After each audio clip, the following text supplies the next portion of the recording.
The year after I left my last partnership, it was the first time I'd ever earned on my own. I've always had a partner since I've been earning, since I've been in the workforce. And I had this belief that without the male gaze, I had that inverted polarity, like I'm the artist who needs the muse kind of a thing. But I thought, without a man in my life, I don't know that I have whatever I had before. And I don't know what's going to happen. I told myself that my business was failing and that everything was a struggle and things were falling apart and blah, blah, blah. I was like really in this victim story, but I'm so good at my victim story that you can't even tell. They seem so true. And it wasn't until I hired these consultants to save my business, bad energy, like, please save me. It's the wounded feminine. And they requested an audit that I found out that it was September and I had arguably the best year of the business.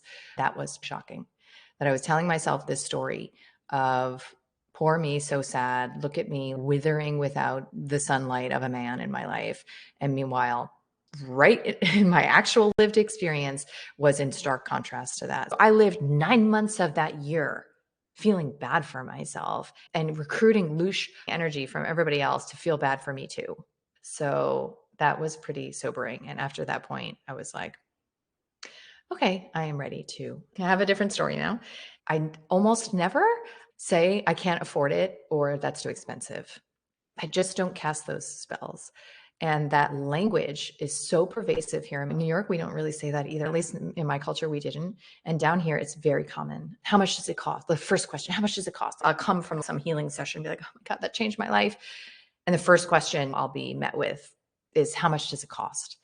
And if that constriction is how you lead with the meeting of your desire, there's a lot of energy there. Whereas if when you have a desire, it has an immediate permission slip, something moves.